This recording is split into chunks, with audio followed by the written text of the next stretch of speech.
Adherence to oral chemotherapies is not a new concept. I think that in this time of cancer treatment, there are more available oral therapies than ever before. And I think that because there has been broad expansion of oral therapies, many patients believe that these drug therapies are safer than medications that they would traditionally receive in an ambulatory clinic or in a physician's office. I think that some of the big differences with oral chemotherapies are the fact that it really relies on patients to self-administer their medications. And with that, the responsibility shifts from physicians, who typically would be providing oversight, that shifts now to the patient being responsible for being able to acquire the medication, to store and to handle the medication, to be able to self-administer the medication, and also to be able to monitor for some of the possible toxicities that can occur. And I think with that comes some concerns. So now we are relying on the patient to take the medications as instructed. So patients now have to be responsible for reading the instructions and taking the medications themselves. There is concern about what other medications patients are taking. So are there possibilities now for potential drug-drug interactions? And I think one of the biggest areas are the cost of these oral therapies. So the cost is now incurred by the patient, and that can cause some issues depending on their prescription drug treatment plan. So I think that those cost burdens are also to be considered with some of these oral therapies.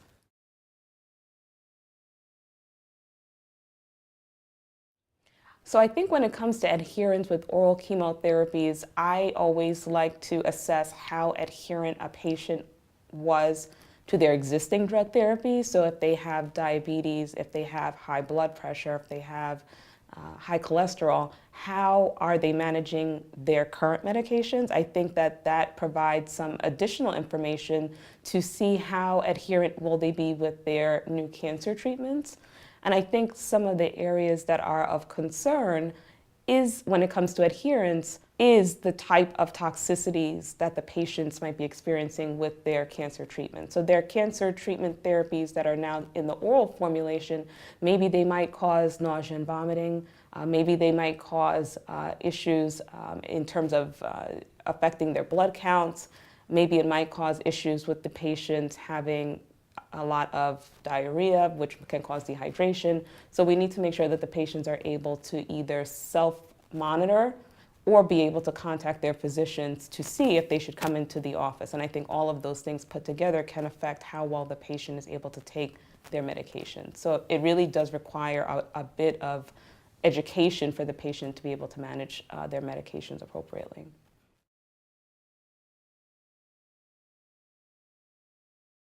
Well, I think what happens is when physicians are administering cancer therapies intravenously, they're actually able to see the patient, so they're able to perform physical exams. When patients are taking their medications at home orally, you do have less patients visiting the office. So then you really are going to be relying on that patient to call into the office if they're having side effects. So some of that face-to-face contact can be compromised when patients are self-administering. So now the physician might not fully know what's going on with the patient.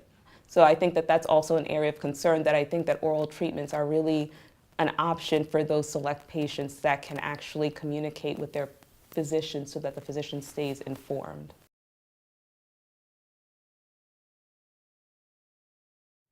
I think that that is important because I think sometimes that is not done as efficiently as it should be. So I do think that there is an opportunity, and even if it's not a physician, for a clinician or a mid-level clinician, whether it be a nurse practitioner, to be able to reach out and either do phone conversations with the patients to be able to check in if there is less frequent physician office visits when it comes to oral treatments.